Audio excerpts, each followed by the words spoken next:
the Founders Award.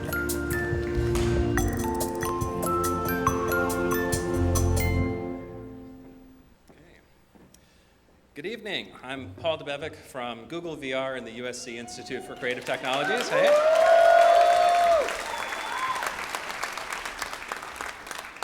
The Proto Awards derive their name from Proto Poros, which is the Greek word for pioneer.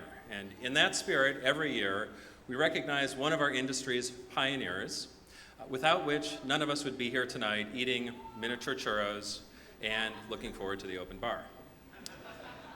I can tell that some of us weren't around for the huge wave of interest in virtual reality in the 1990s, and even fewer of us were around for the field's earliest successes in the 60s and 70s.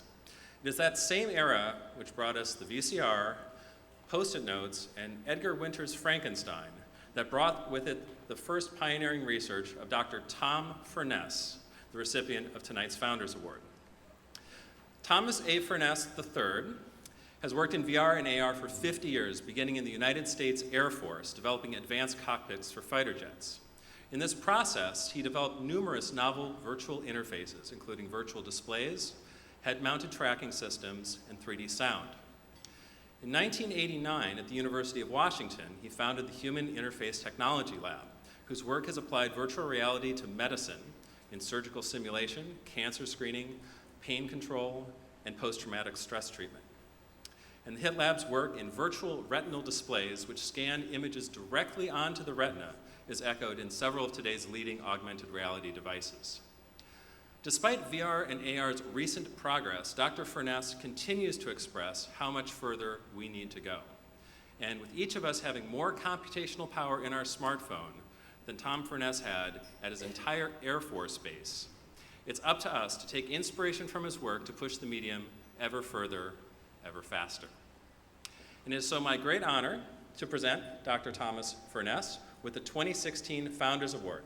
Tom, come up. Thank you for everything you've given this community.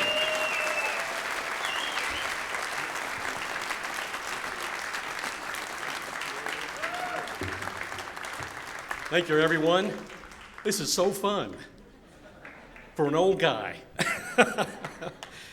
I never thought in my fondest dreams something like this would happen.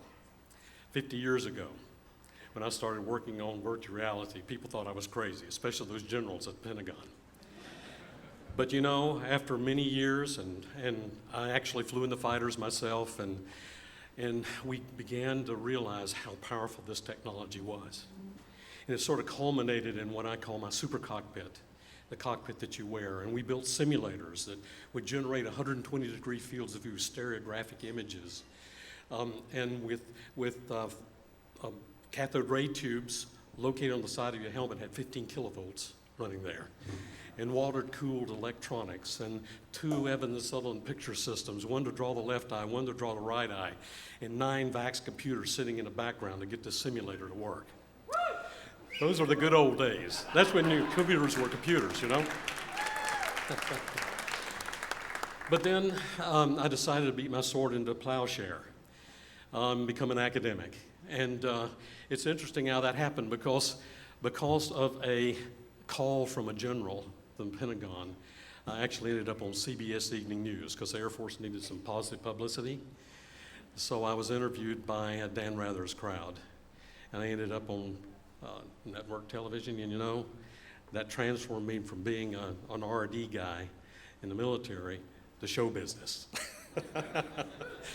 But as a result, I heard from mothers whose a mother called me and said, "My child has cerebral palsy.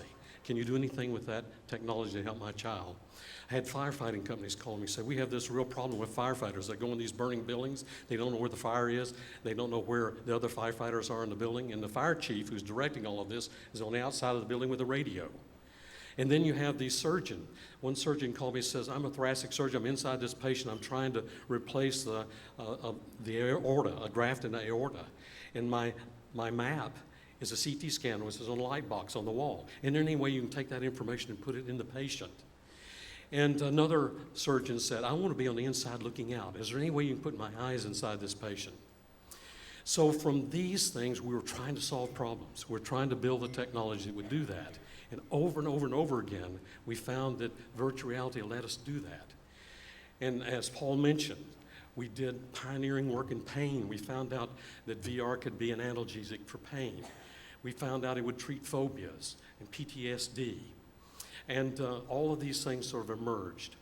Now, with the advent of this new technology we have to work with we didn't have before, we're at the tipping point. Now my job in building the medium is almost over. Now it's your job, is to take that medium and put the message in it. And that's what it's all about in the end. It's about the message. It's about the experience that people are going to have. And I just hope that we take the positive. Do we realize that we're unleashing an enormous power here?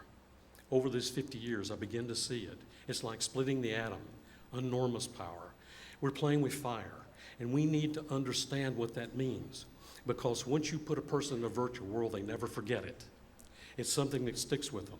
It's logged in their mind. It's the way we remember.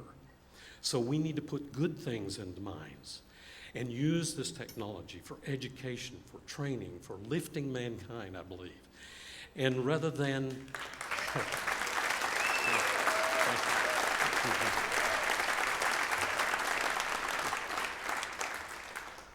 Anyway, you know what the alternative is to take us down another path, just another path, practicing destruction, practicing killing people. So we have an opportunity. And as Arthur Clarke said when he wrote Childhood's End, we really are in our civilization at childhood's end. We have to grow up.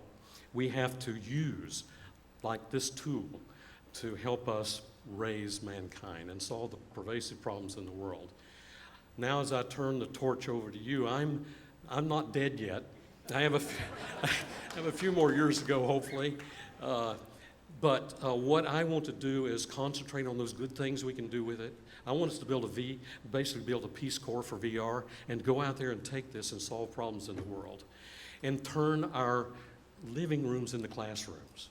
Because there's going to be more technology in the home. There is now more technology in our homes than ever will be in the schools.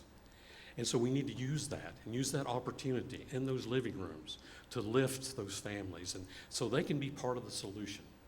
So that's my dream, and what I want to do is thank you that I've gotten this opportunity to see this happen. I never in my fondest dreams had thought there would be an award ceremony of this type related to VR, but here it is. It's happening. It's wonderful. And